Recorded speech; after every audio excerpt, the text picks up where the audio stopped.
The clatter of poker chips hitting the table cut through the smoky haze of the Rusty Nail Saloon as Bethany Davis felt her heart stop. Her husband's drunken voice rang out over the din of the crowded room. "I ain't got no more money, Blackwell, but I'll wager something better my wife." Bethany froze in the doorway, the basket of fresh bread she'd brought for her husband Wallace dropping from her trembling hands. The year was 1875, and Hillsborough, New Mexico Territory, was still a rough mining town where fortunes were made and lost in a night. She'd come looking for Wallace when he hadn't returned home, only to find him gambling away the last of their money. And now, unbelievably, he was wagering her. The man across the table, Lucas Blackwell, sat straight-backed in his chair, his expression impassive beneath the brim of his well-worn Stetson. Unlike the other men at the table, his eyes were clear, and his hands steady. "That ain't how things work, Davis," Lucas said, his voice quiet but carrying through the suddenly hushed saloon. "A man doesn't bet what isn't property." Wallace Davis swayed in his chair, whiskey sloshing over the rim of his glass as he gestured wildly. "She's my wife, ain't she? Till death do us part and all that. Sides, you've been eyeing her since you rode into town." Bethany's cheeks burned with humiliation as every eye in the saloon turned to her. She was 23 years old, and in that moment she felt like her life was over. The past 3 years of marriage to Wallace had been increasingly difficult as his drinking and gambling worsened. But this was unimaginable. Lucas Blackwell looked up then, his gray eyes meeting Bethany's across the room. Without breaking that gaze, he gathered the cards in front of him and placed them face down on the table. "I fold," he said simply, standing up. He was tall, the kind of man who seemed to fill a room not with bluster but with quiet confidence. "The game's over, Davis." Wallace slammed his fist on the table. "You can't fold. I made a bet. When I didn't accept." Lucas reached down and gathered the pile of cash in front of Wallace, counting out what appeared to be a few dollars before pushing the rest toward him. "That's what you came in with. Take it and go home." Wallace lurched to his feet, his face contorted with rage. "You yellow-bellied." "I wouldn't finish that sentence," Lucas said, his hand casually resting near the six-shooter holstered at his hip. "You're drunk, Davis. Go sleep it off." The bartender, a burly man named Otto, stepped forward. "Mr. Blackwell's right. You've had enough for one night." Wallace looked around wildly, seeing nothing but disapproving faces. Even in a rough town like Hillsborough, there were lines that weren't crossed. He spat on the floor and staggered toward the door, shoving past Bethany without even acknowledging her. "He'll kill me," Bethany whispered, more to herself than anyone else, but in the quiet saloon her words carried. She knew what Wallace was like when he was in this state, violent, unpredictable. Lucas Blackwell approached her, stopping a respectful distance away. "Madam, I don't think you should go home tonight." Bethany clutched her shawl tighter around her shoulders. "I don't have anywhere else to go." "I have a spare room at my place," Lucas said. "It's nothing fancy, just a ranch house outside town, but you'd be safe there until morning." Murmurs filled the room. A respectable woman going home with a bachelor, it was scandalous. But Bethany caught the eye of Mabel, the saloon's aging housekeeper, who gave her a small nod. "The Cowboy's decent folk," Mabel said quietly. "Known him since he was knee-high. Better than facing that husband of yours tonight." Bethany looked toward the saloon doors. Outside lay Hillsborough's dusty Main Street, and beyond that, the small cabin she shared with Wallace. The thought of returning there made her stomach knot with fear. "I accept your offer, Mr. Blackwell," she said, her voice stronger than she felt. "Thank you." Lucas nodded once. "I'll get my horse." 10 minutes later, Bethany found herself perched behind Lucas on his chestnut mare, her arms tentatively wrapped around his waist as they rode out of town. The night air was cool after the stuffiness of the saloon, carrying the scent of sage and dust. The moon hung low and full over the jagged outline of the Black Range Mountains. "It's about 3 miles," Lucas said over his shoulder. "Not far." Bethany nodded, though he couldn't see her. She'd never been this close to a man other than her husband since her wedding day.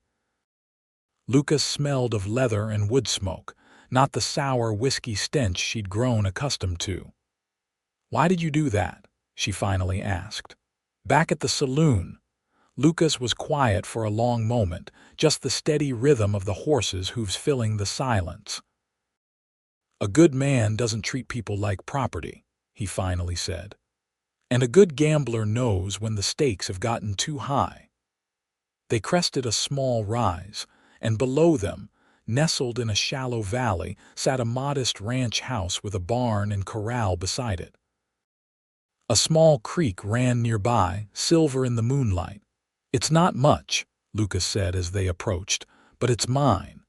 Paid for it fair and square with cattle money, not cards."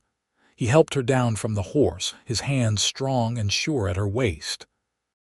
For a moment, they stood close in the moonlight, and Bethany saw something in his eyes, not the lust or ownership she'd grown used to seeing in men's faces, but something gentler. Concern, perhaps. Respect. The moment passed, and Lucas led her to the house. Inside, it was simple but clean. A main room with a stone fireplace, a small kitchen area, and 2 doors leading off to what she assumed were bedrooms.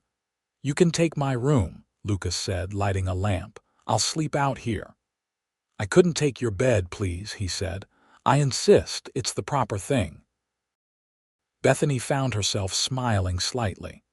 "Most would say the proper thing would have been to leave me to my husband." "Most would be wrong," Lucas said firmly. He opened one of the doors, revealing a tidy bedroom with a handmade quilt on the bed. "There's water in the pitcher if you want to wash up. I'll be right outside if you need anything." Alone in the bedroom, Bethany sank onto the edge of the bed, overwhelmed by the night's events. Just hours ago, she'd been a dutiful wife, making dinner and waiting for her husband's return. Now she was in a stranger's house, fleeing the man who'd sworn to cherish her, but had instead tried to gamble her away like a horse or a watch. She allowed herself a few quiet tears before washing her face in the cool water. As she laid down on the unfamiliar bed, she thought she should feel afraid, but strangely, she didn't. For the first time in years, she felt safe. Outside in the main room, Lucas Blackwell stared into the dying embers of the fireplace, wondering what exactly he'd gotten himself into. Morning came with golden light streaming through the curtainless window. For a moment, Bethany was disoriented, the unfamiliar room confusing her sleep-fogged mind. Then the previous night's events came rushing back, and she sat up quickly, her heart pounding. The smell of coffee and something cooking drew her attention. She smoothed her rumpled dress as best she could and ran fingers through her long brown hair before cautiously opening the bedroom door. Lucas stood at the iron stove, frying bacon in a cast iron skillet. He'd clearly been up for some time. His hair was damp from washing, and he wore a clean shirt. "Good morning," he said, glancing over at her. "Hope you slept well. Coffee's ready if you'd like some." "Thank you," Bethany said, accepting the cup he poured her. The normalcy of the moment struck her as surreal. "I should get back to town." Lucas flipped the bacon before responding. "What will you do when you get there?" The question hung in the air between them. Bethany had been avoiding thinking about exactly that. "I suppose I'll face whatever comes," she said finally. "It's not the first time Wallace has been difficult." Lucas turned from the stove, his expression serious. "Mrs. Davis, Bethany, please." "Bethany," he amended. "I don't mean to overstep, but your husband tried to wager you in a card game last night. That goes beyond difficult." She sipped her coffee to hide her discomfort. "He was drunk. He's always sorry afterward." Until the next time. Lucas served up the bacon and eggs onto 2 plates. I've seen men like Wallace Davis before. They don't change. They ate in silence for a few minutes, the food surprisingly good for a bachelor's cooking. Through the window, Bethany could see the ranch coming to life in the morning light. A few cattle grazed in a nearby pasture and chickens scratched in the dirt near the barn. "It's peaceful here," she observed. Lucas nodded. "That's why I bought it. After the war and years on cattle drives, I wanted someplace quiet. You fought in the war," Union sighed. "Enlisted when I was 18, right at the end. Saw enough to know I never wanted to see more." He stood and carried their empty plates to a basin of water. "I have to ride into town anyway this morning. I can take you back then if that's what you want." Bethany hesitated. The thought of returning to Wallace filled her with dread, but what choice did she have? She had no money of her own, no family in the territory. "I'd appreciate the ride," she said finally. An hour later they rode back toward Hillsboro, Bethany once again seated behind Lucas on his horse. The town looked different in the harsh light of morning, smaller, dustier, less threatening. As they passed the general store, a voice called out, "Bethany! Bethany Davis!" It was Margaret Wilson, the storekeeper's wife, hurrying toward them with a worried expression. Lucas stopped the horse and Bethany slid down, her legs unsteady after the ride. "Oh, thank heavens you're all right," Margaret said, clutching Bethany's hands. "Everyone's been talking about what happened at the saloon last night." Her eyes darted to Lucas, a mixture of suspicion and curiosity in her gaze. "Mr. Blackwell kindly offered me shelter," Bethany explained, feeling her cheeks grow warm. "Nothing improper occurred," Margaret lowered her voice. "That's not what I'm worried about, dear. It's Wallace. He's been on a tear since last night, threatening all sorts of things. He came by our place looking for you, said you'd run off with that card-sharp Blackwell." Bethany's stomach clenched. "I should go to him, explain." "No," Lucas said, dismounting and joining them. "Mrs. Wilson, where is Davis now? Last I heard he was at Simmons' place, still drinking." Margaret glanced nervously down the street. "He has a gun, Mr. Blackwell. He's saying he's going to kill you." Lucas's expression remained calm, but Bethany saw his jaw tighten. "Mrs. Wilson, would you be kind enough to let Bethany stay with you for a bit while I speak with the sheriff?" Of course," Margaret said, putting an arm around Bethany's shoulders. "Come along, dear. You look like you could use some tea and a proper wash." Bethany hesitated, looking at Lucas. "Be careful. Wallace is. He can be dangerous when he's like this." "I'll be fine," Lucas assured her. "You stay with Mrs. Wilson." As Lucas rode toward the sheriff's office, Bethany allowed Margaret to lead her into the general store and up to the Wilsons' living quarters above. Margaret bustled about, heating water and bringing out a clean dress. "It might be a bit large, but it's better than staying in yesterday's clothes," she said, laying the garment on a chair. "Now, while the water heats, tell me everything." Bethany found herself pouring out the whole story, not just the previous night, but the 3 years of marriage to Wallace that had started with hope and descended into fear and misery as his drinking and gambling took over their lives.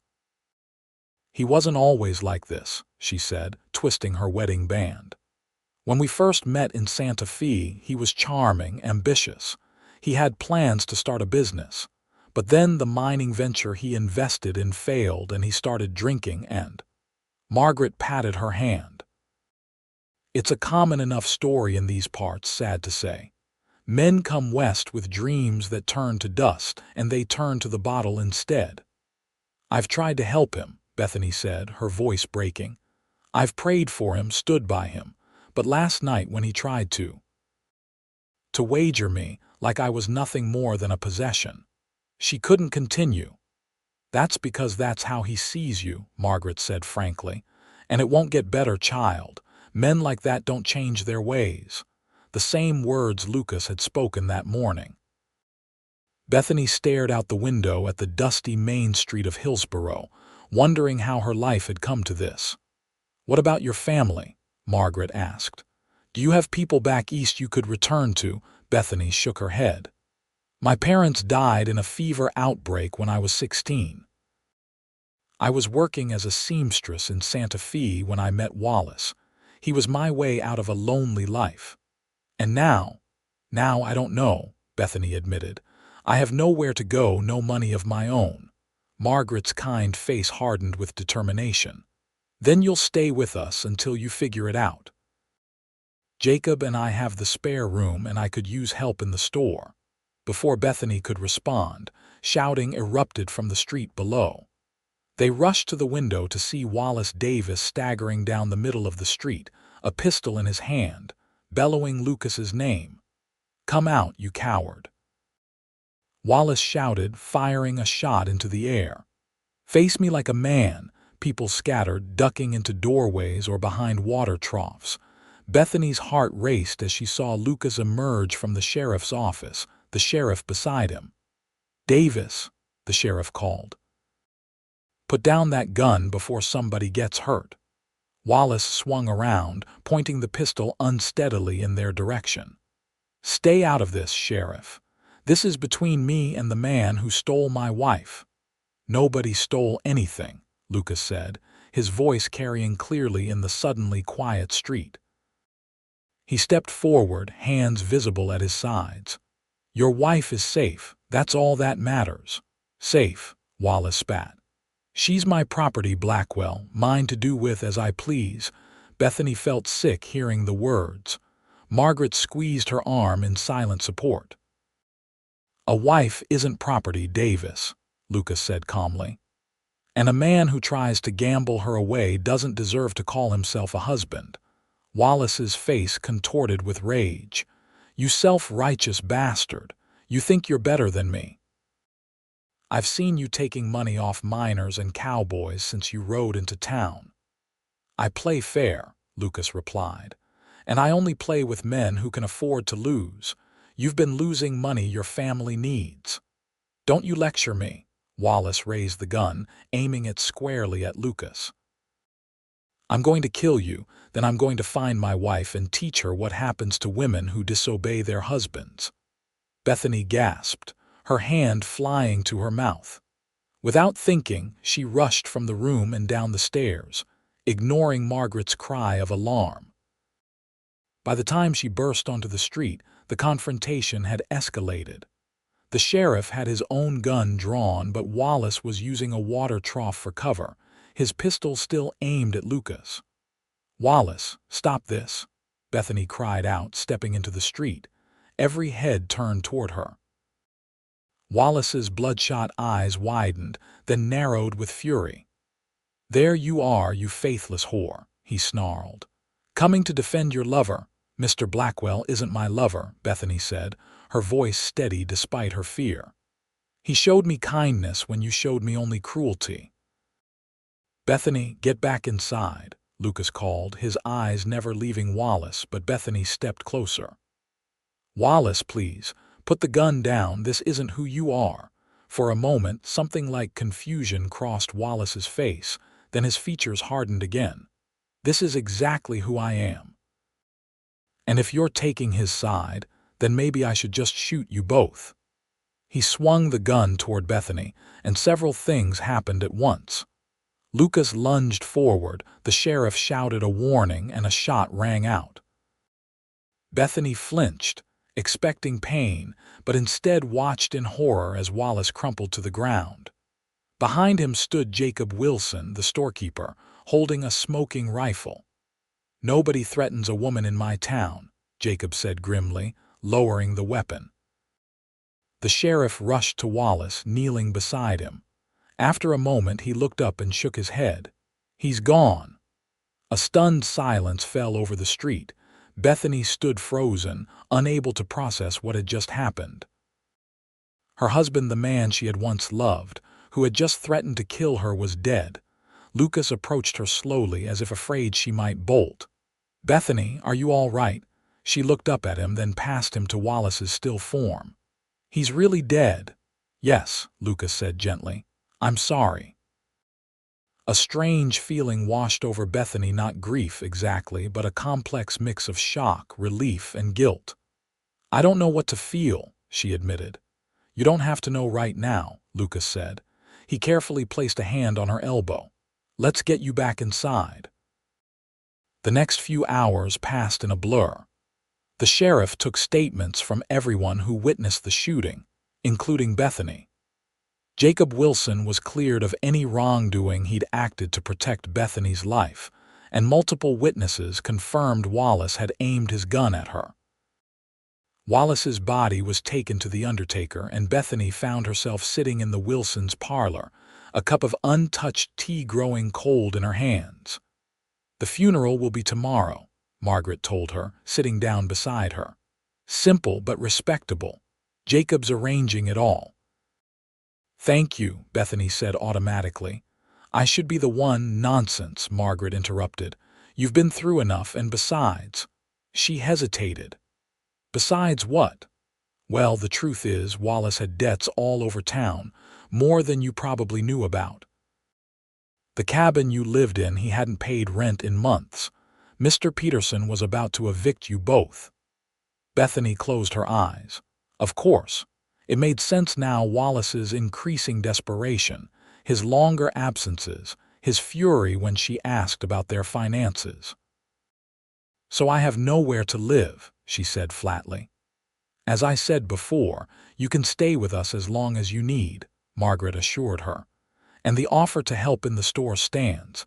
It's not much, but it would give you a small wage to start rebuilding your life. A soft knock at the door interrupted them. Jacob answered it, and a moment later Lucas Blackwell stepped into the parlor, hat in hand. I hope I'm not intruding, he said, looking uncomfortable in the domestic setting. I wanted to check on Mrs. Davis. It's kind of you to come, Margaret said, rising.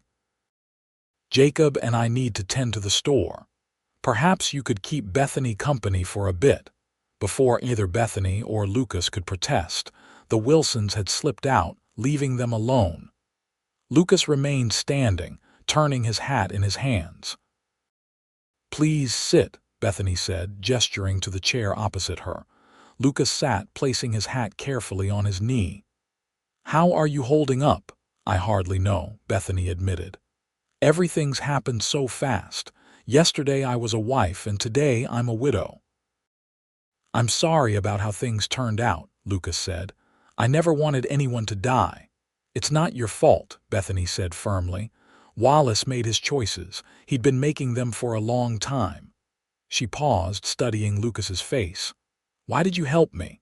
You could have just walked away at the saloon. Lucas was quiet for a moment, his gray eyes thoughtful. My mother was married to a man like Wallace, he finally said. He drank, he gambled, he hurt her. One night, he lost everything they had in a card game, and when he came home, he beat her so badly she never fully recovered. I'm sorry, Bethany whispered. I was 12 years old, Lucas continued, too young to do anything but watch. I swore then that if I ever had the chance to stop something like that happening to another woman, I would. He gave a small, self-deprecating smile. So when your husband put you up as a stake last night, I couldn't just let it happen. Thank you, Bethany said simply, for giving me a choice when Wallace would have given me none. Lucas nodded, then seemed to come to a decision. I have a proposition for you, Mrs. Davis. Bethany, please. I think after everything that's happened, formality seems strange. Bethany, then, he agreed. I own a ranch that's too big for one man to run properly. I've been looking to hire help, but good workers are hard to find in these parts, with the mines drawing most men. I could use a housekeeper, someone to cook meals, keep things in order. Bethany raised an eyebrow. Are you offering me a job, Mr. Blackwell? Lucas, he corrected. And yes, I am. Room, board, and wages. There's the small cabin out back where my foreman used to live before he moved on to California. You'd have your privacy, your own space. It wouldn't be charity. I genuinely need the help. Bethany considered the offer. It would mean leaving town, leaving the whispers and stares that would surely follow the woman whose husband was shot dead in the street. It would mean a fresh start. People would talk, she said, thinking aloud. People always talk, Lucas replied with a shrug. But you'd be an employee, nothing more. I respect you too much to suggest anything improper. The sincerity in his voice convinced her. When would you want me to start? After the funeral, Lucas said. Take what time you need to settle Wallace's affairs. I'm in no rush. Bethany nodded slowly. Then I accept your offer. Lucas. The way he smiled at her then, with genuine warmth that reached his eyes, made something flutter in her chest, a feeling she thought had died along with whatever love she'd once felt for Wallace. I'll let you rest now, Lucas said, standing. Tomorrow will be difficult enough. As he left, Bethany found herself staring after him, wondering if perhaps fate had a strange way of opening doors just when all seemed lost. The funeral was indeed a simple affair. Few people attended, a handful of miners who had known Wallace, the Wilsons, the sheriff, and Bethany herself. Lucas stood at the back, respectful but separate. Pastor Miller spoke briefly about forgiveness and the mysteries of God's plan, carefully avoiding any direct mention of the circumstances of Wallace's death. Bethany stood dry-eyed at the graveside, feeling oddly detached from the proceedings. The man being lowered into the ground had become a stranger to her long before his death. After the last prayers were said, people drifted away quickly. Death was common enough in frontier towns not to command much ceremony. Bethany remained by the grave as the gravediggers began their work. You don't have to watch this, Lucas said quietly, appearing at her side. I know, Bethany replied, but it feels like I should, to mark the end properly. They stood in silence until the grave was filled. Then Bethany placed the small bunch of wildflowers she'd gathered that morning on the fresh mound of earth. I did love him once, she said softly, when he was kind and full of dreams.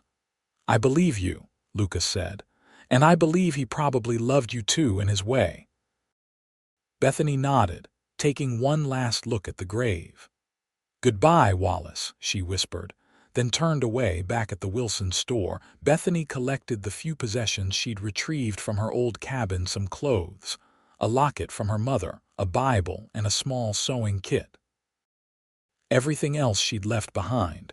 She wanted no reminders of her life with Wallace. Are you sure about this? Margaret asked as she helped Bethany pack her meager belongings into a carpet bag. Going to live at Mr. Blackwell's ranch. People will talk. Let them, Bethany said with newfound resolution. I've spent 3 years caring what people think, trying to hide Wallace's behavior, pretending everything was fine. I'm done with that. Margaret hugged her tightly. You come visit us, you hear? And if anything isn't right out there, you come straight back. I will, Bethany promised, returning the embrace. Thank you for everything. Lucas was waiting outside with his horse. He helped secure Bethany's bag to the saddle, then assisted her in mounting before swinging up behind her. As they rode out of Hillsborough, Bethany didn't look back. The 3-mile journey to Lucas's ranch passed mostly in comfortable silence. Bethany felt an odd sense of peace washing over her. For the first time in years, she was making a choice for herself, taking a step toward an unknown future rather than enduring a painful present. When they reached the ranch, Lucas showed her to the small cabin behind the main house. It was basic but clean: a single room with a bed, table, 2 chairs, a small stove, and a wash basin. It's not much, Lucas said, setting down her bag, but I thought you'd prefer your own space to a room in the main house. It's perfect, Bethany said sincerely. After years in a small cabin with Wallace, this place, simple as it was, felt like a palace because it was hers alone. I'll let you get settled, Lucas said. Supper's at 6 in the main house if you feel up to it. If not, I can bring something out to you. I'll be there, Bethany assured him. "After all, I'm meant to be the housekeeper. Can't have you cooking for me on my first day." Lucas smiled and left her to unpack. Alone in the cabin, Bethany sat on the edge of the bed and took a deep breath. For the first time since she could remember, she felt safe. The future was uncertain, but it was hers to shape. The weeks that followed settled into a comfortable routine. Bethany rose early each morning to prepare breakfast for Lucas and the two ranch hands who lived in the bunkhouse brothers named Tom and Sam Jackson. She cleaned the main house, did laundry, mended clothes, and prepared the other meals. In the evenings, after the work was done, she often sat on the porch of her cabin, watching the sunset paint the desert landscape in shades of gold and red. Sometimes Lucas would join her, and they would talk about books they'd read, places they'd been, dreams they had. She learned that Lucas had grown up in Missouri, that he'd fought briefly in the war before spending years on cattle drives. He'd won his stake for the ranch in a high-stakes poker game in Denver, where he'd outplayed a cattle baron who tried to cheat him. "I was never much for gambling as sport," Lucas told her one evening as they watched a thunderstorm roll in over the mountains. "I play to make a living, not for the thrill of it. I've seen too many men ruined by the excitement of the game." "Like Wallace," Bethany said. It was getting easier to say his name. "Like Wallace," Lucas agreed. "And my stepfather." Some men can't resist the possibility that the next hand might change everything. "Is that why you've been going into town less often?" Bethany asked. She'd noticed that in the month she'd been at the ranch, Lucas had only ridden into Hillsboro twice. Lucas looked surprised, then thoughtful. "Maybe. I haven't really needed to. The ranch is keeping me busy." But they both knew it was more than that. Something was changing between them, something neither was ready to name. As summer gave way to fall, Bethany found herself blooming like the desert after rain. Away from Wallace's unpredictable moods and verbal cruelty, she rediscovered parts of herself she'd thought lost: her love of singing as she worked, her quick wit, her curious mind. Lucas noticed the change too. "You smile more now," he observed one day as Bethany served lunch to the men. "It suits you." The simple compliment warmed her more than it should have. She'd been a widow for just over 3 months too soon, by society's standards, to be thinking of another man. But in quiet moments, she found her thoughts turning to Lucas more and more often. It wasn't just his kindness or his quiet strength that drew her. It was the way he listened when she spoke, as if her thoughts mattered. The way he never raised his voice, even when the cattle broke through a fence or the well pump broke. The respect he showed to everyone, from the Mexican family who lived on the neighboring property to the Mescalero Apache who occasionally passed through the area. One crisp October afternoon, Bethany was hanging laundry when she heard riders approaching. Looking up, she saw 3 men she didn't recognize coming up the trail to the ranch house. Something about their manner, the way they sat their horses, the hard set of their faces made her uneasy. She hurried to the main house, where Lucas was reviewing accounts at the kitchen table. "Riders coming," she said, trying to keep her voice calm. 3 men I don't know." Lucas stood immediately, moving to the window. His expression tightened as he watched the men approach. "Stay inside," he told her, reaching for the rifle he kept by the door. "Who are they?" Bethany asked, fear creeping into her voice.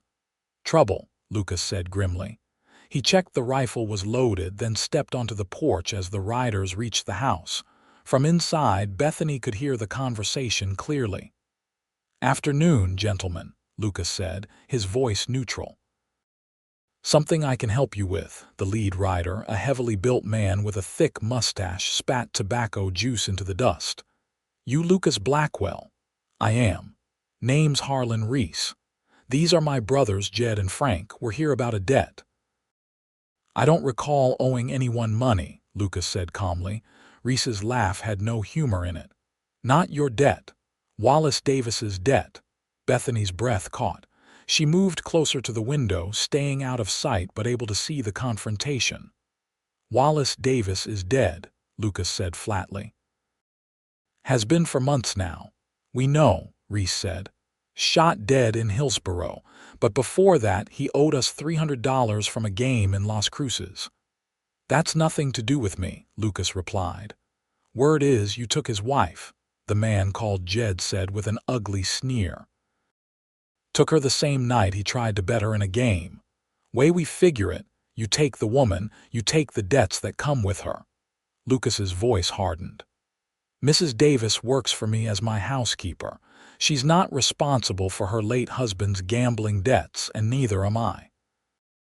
Now I suggest you gentlemen move on. Harlan Reese shifted in his saddle, his hand drifting toward his holstered pistol. We ain't leaving without our money, Blackwell.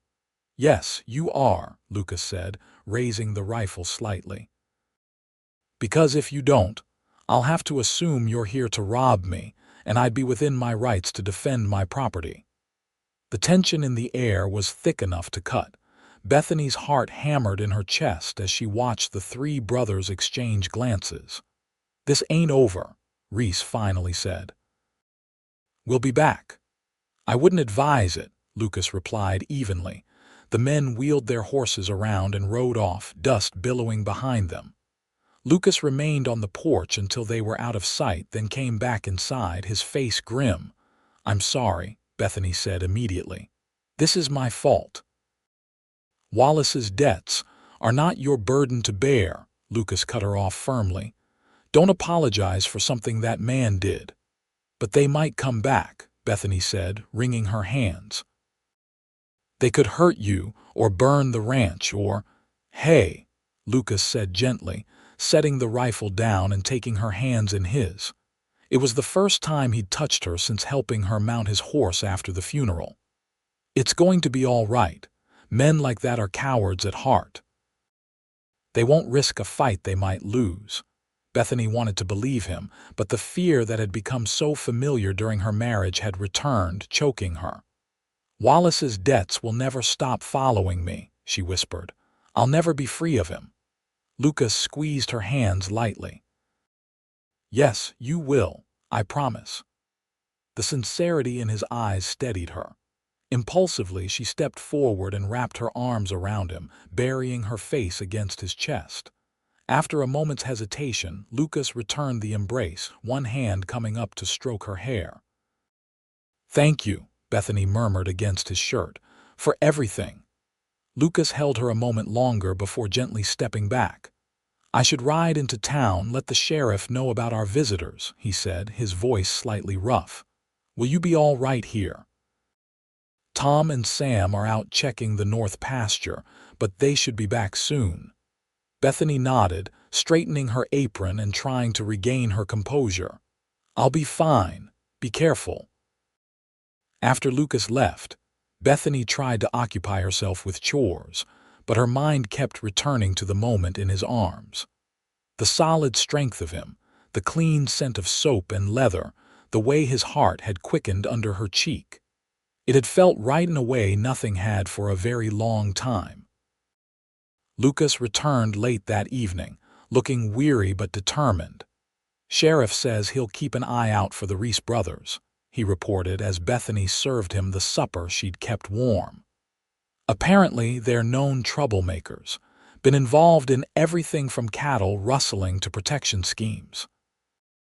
Will they really come back? Bethany asked. Lucas considered the question as he ate. Maybe. Men like that don't like to be challenged, but they're also not fools. They know coming after an established rancher means risking more than they'd gain. I hope you're right, Bethany said, but worry gnawed at her all the same. Her concern proved well-founded 3 days later when Tom Jackson rode in at a gallop, his horse lathered and breathing hard. Mr. Blackwell, he shouted. Fire in the north pasture. Someone set the grass ablaze. Lucas and Sam raced for their horses, grabbing buckets and old blankets to fight the fire. Bethany watched in horror as a plume of black smoke rose in the distance. "Stay here," Lucas called to her as he mounted. "If anyone comes, take my shotgun and lock yourself in the root cellar." For hours, Bethany paced anxiously, watching the smoke gradually diminish as the men fought the blaze. When they finally returned, Lucas and the Jackson brothers were exhausted, their faces blackened with soot, their clothes singed in places. "We stopped it before it reached the woods," Lucas reported, gulping down the water Bethany brought him. "But we lost about 20 acres of grazing land." "The Reese brothers?" Bethany asked, though she already knew the answer. Lucas nodded grimly. "Tom saw them riding away." That night, after the ranch hands had gone to their bunkhouse and Lucas had finally fallen into an exhausted sleep, Bethany sat at the table in her cabin and made a decision. She couldn't allow Lucas and his ranch to suffer because of her. There was only one solution. She had to leave. She packed her few belongings and wrote a brief note explaining her choice. Then, in the darkness before dawn, she slipped from the cabin and began walking toward town. She had saved most of her wages from working for Lucas and had enough for a stage ticket to Santa Fe, where she hoped to find work as a seamstress again. She had walked perhaps a mile when she heard the sound of hoofbeats behind her. Her heart sank as she turned to see Lucas approaching on his horse, her note clutched in his hand.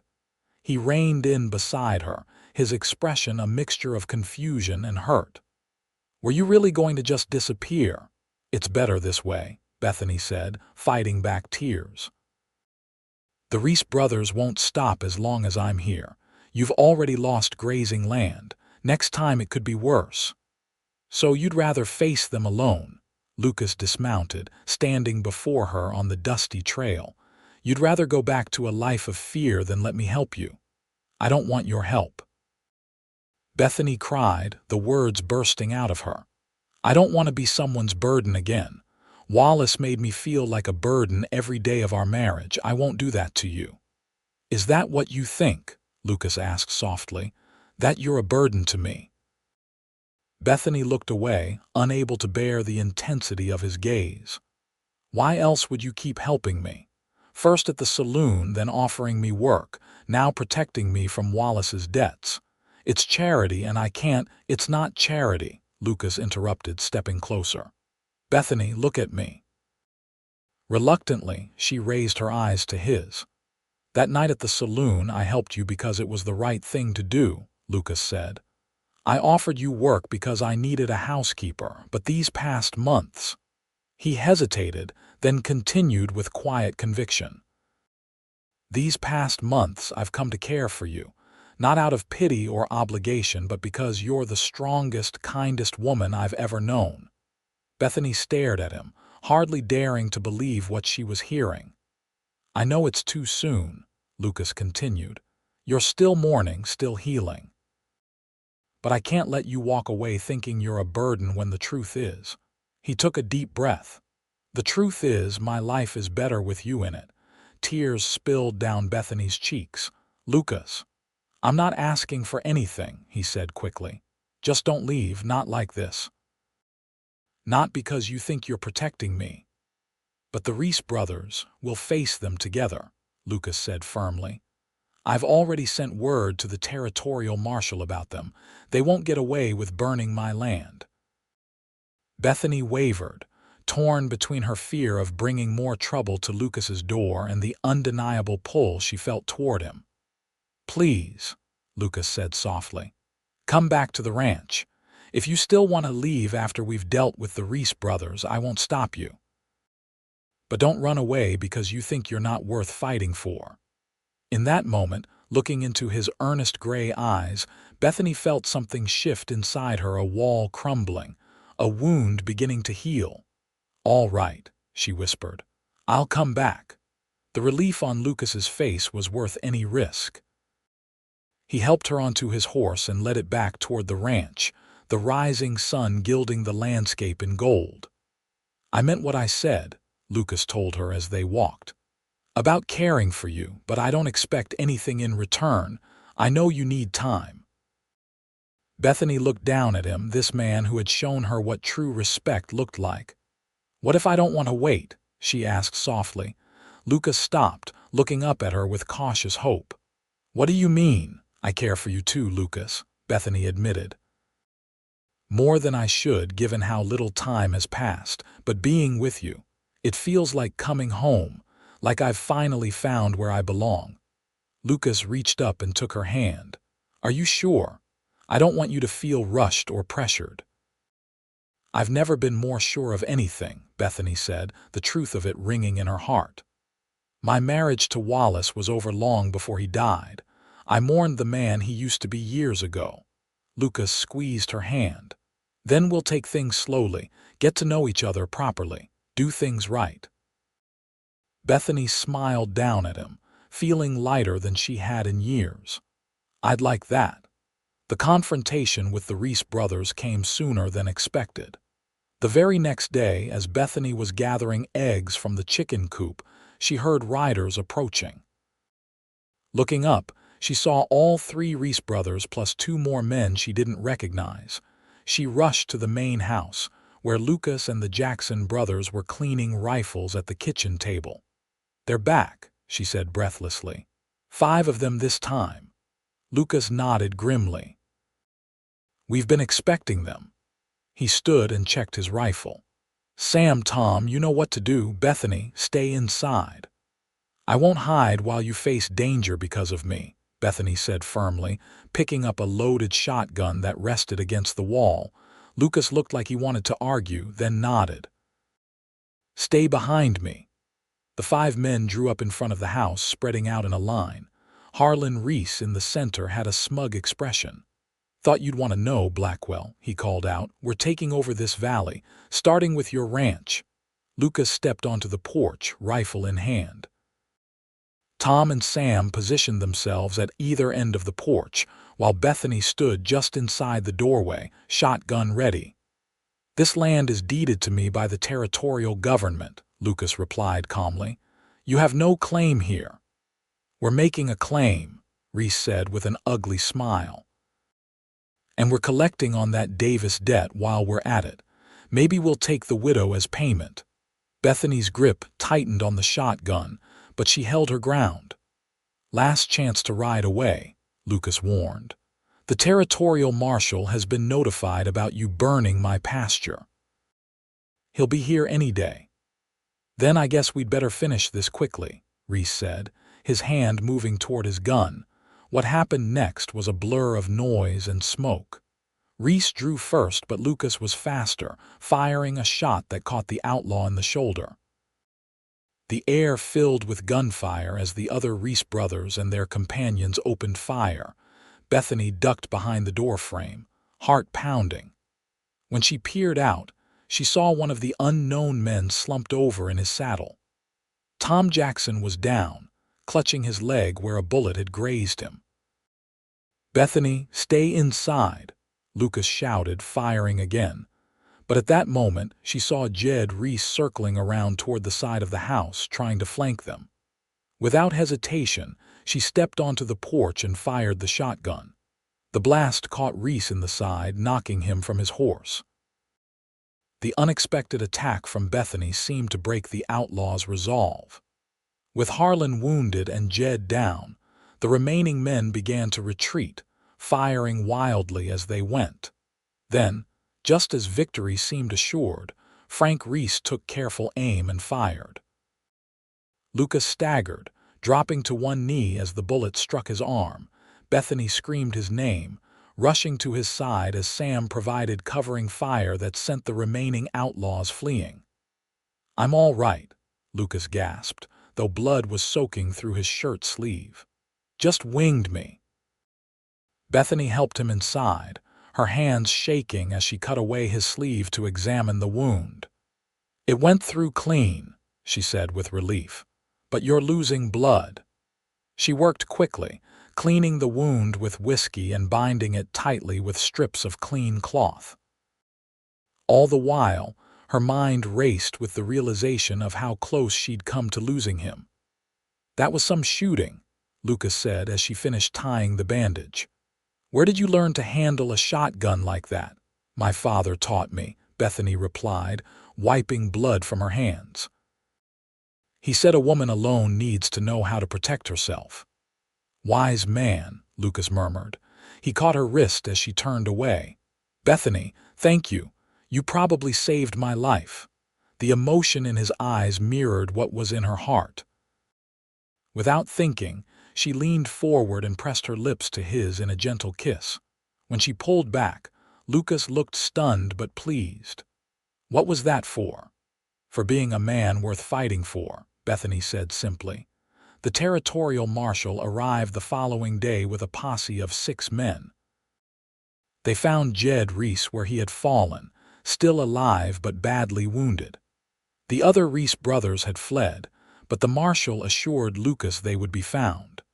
They've been causing trouble all across the territory, the marshal explained as Bethany served coffee at the kitchen table. We've been after them for months. Your stand against them here will make it easier to bring them to justice. Glad to help, Lucas said dryly, wincing as he adjusted the sling Bethany had fashioned for his injured arm.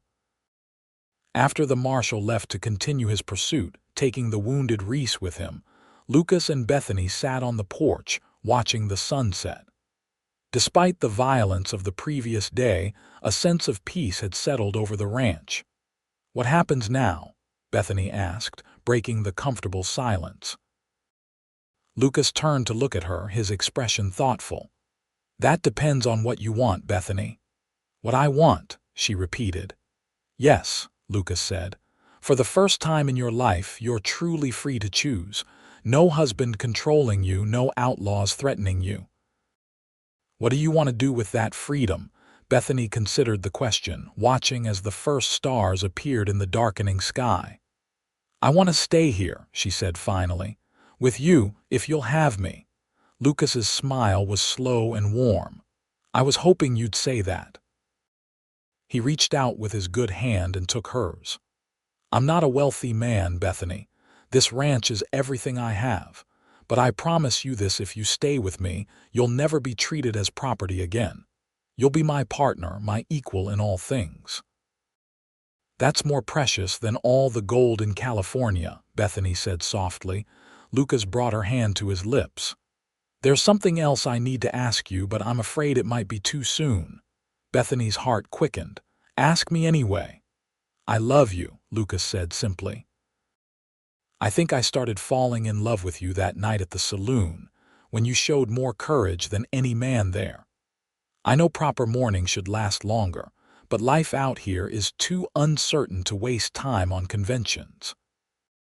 So I'm asking if you might consider becoming my wife, not now, but when you're ready.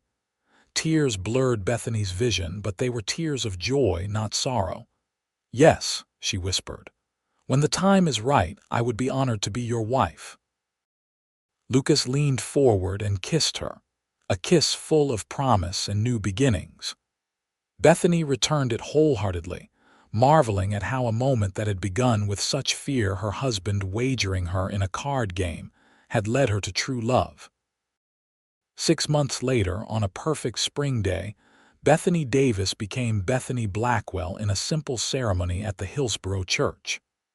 Margaret Wilson stood as her witness, beaming with approval, while the Jackson brothers and half the town turned out to celebrate. Never seen the man happier, Sam Jackson commented as Lucas swept Bethany into a dance at the reception held at the town hall. Like he finally found what he was looking for all his life. Bethany felt the same way. As Lucas held her close, she reflected on the journey that had brought her to this moment, from a fearful wife to a confident woman who had helped defend her home and the man she loved. What are you thinking about, Mrs. Blackwell? Lucas murmured in her ear as they danced. About how sometimes the worst moments of our lives can lead us to the best, Bethany replied. If Wallace hadn't tried to gamble me away that night, I would have found you anyway, Lucas said with certainty. Some things are meant to be. Bethany smiled up at her husband, a good man, an honorable man who saw her as a partner, not a possession. "I believe you're right." As twilight fell and lanterns were lit around the hall, Lucas led her outside into the cool evening air. "Ready to go home?" he asked, his eyes full of love. "Home," Bethany repeated, savoring the word. Not just a place, but a feeling of belonging, of safety, of love. "Yes, I'm ready." They rode back to the ranch together on Lucas's chestnut mare, just as they had that first night. But this time, Bethany's arms wrapped confidently around her husband's waist, and the future stretched before them like the vast New Mexico sky, full of promise, full of hope. 5 years later, Lucas stood on the porch of their expanded ranch house, watching as Bethany taught their 3-year-old son, William, how to gather eggs from the chicken coop. Their 1-year-old daughter, Emma, sat on a blanket nearby, reaching for wildflowers with chubby hands. The ranch had prospered under their joint care. They'd added more cattle, built a larger barn, and hired more hands. The Reese brothers had eventually been captured and imprisoned, their threat eliminated for good. "Careful with those eggs, William," Bethany called as their son nearly dropped his basket in excitement over a particularly speckled egg. Her laughter carried across the yard, as bright and warm as the sunshine. Lucas smiled, his heart full. From that fateful night in the Rusty Nail saloon to this perfect day, their journey together had been one of growth, challenge, and deepening love. Some men might have seen winning a woman in a card game as good fortune. But Lucas knew the truth. The best hand he'd ever played was the one he'd folded, choosing instead to offer Bethany the freedom to make her own choice. And every day since, as she chose to build a life with him, was more valuable than any pot he could have won. As Bethany looked up and caught his eye, smiling the special smile she reserved only for him, Lucas Blackwell knew with absolute certainty that sometimes the greatest victories came not from what you won, but from what you refused to take.